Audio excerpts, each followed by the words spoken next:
What's up, YouTube? I'm still waiting on parts for the 244 right here. Sadly, Yoshi Fab and IPD's parts are super delayed right now, which it is what it is.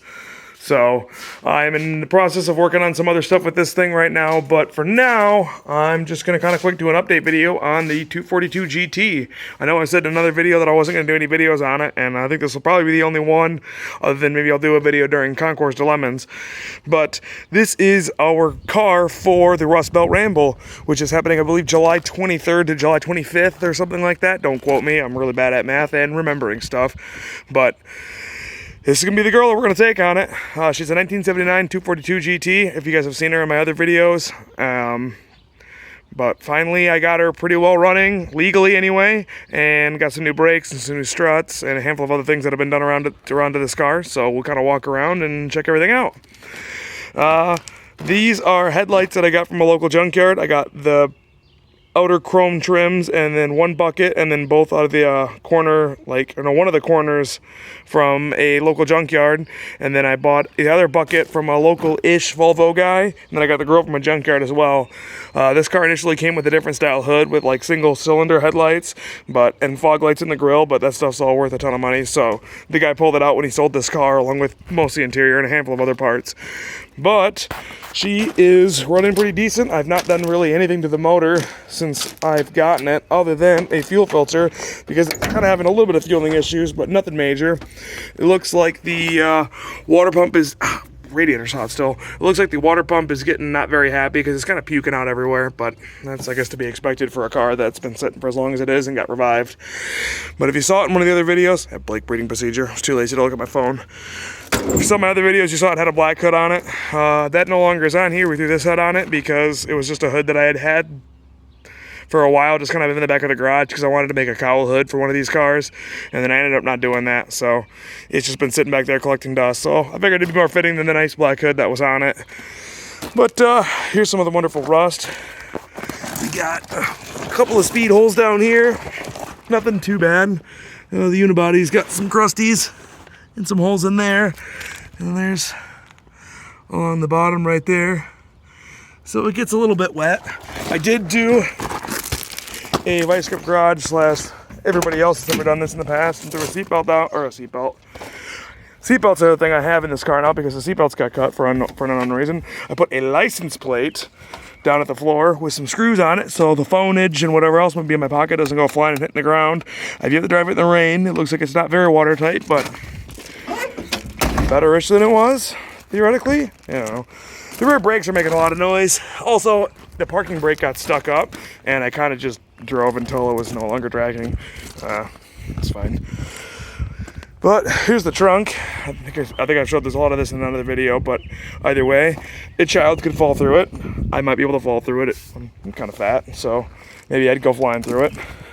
Got a basket over here to kind of hold some stuff in place. I may move the basket over there to hold stuff over there. Or maybe find a second one. I don't really know yet, but she's looking good. Here's what the rest on the other side.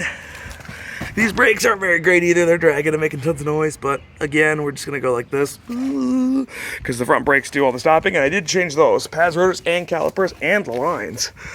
But here's some rust over here. Here's my exhaust. It's a pretty good fix. I need to do a better job of hanging it up, but some rust over here. There was a mouse nest that's been flinging out of here for a while. I kind of pulled a little bit out of it. Hopefully the mouse is gone, because otherwise he'll have a fun ride, or he's been having a fun ride.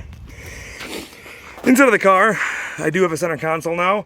It's off of 85 or something like that, so it doesn't really fit very well.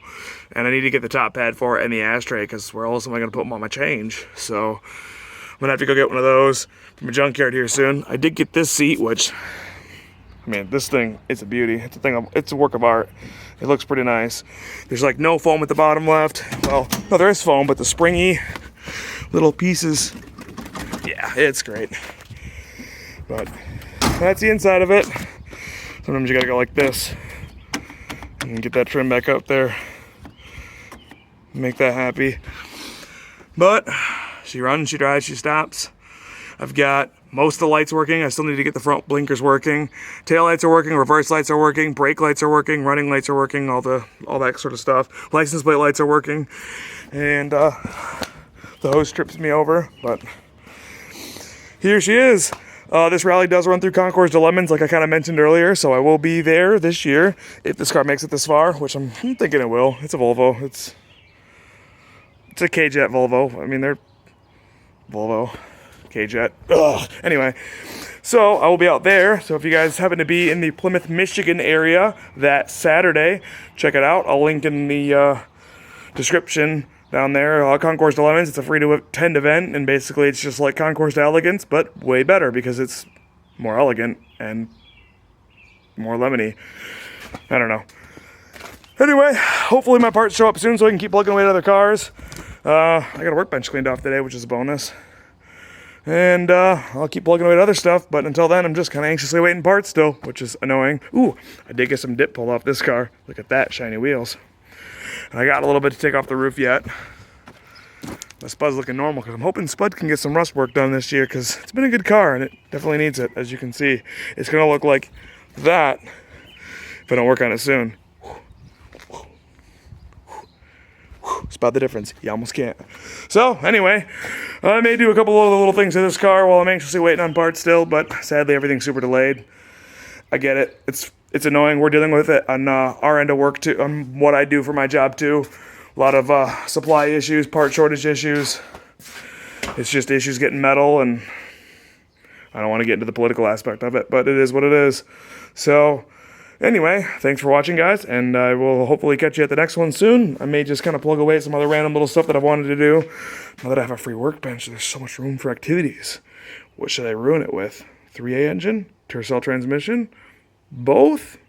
3 at the same time? I don't know.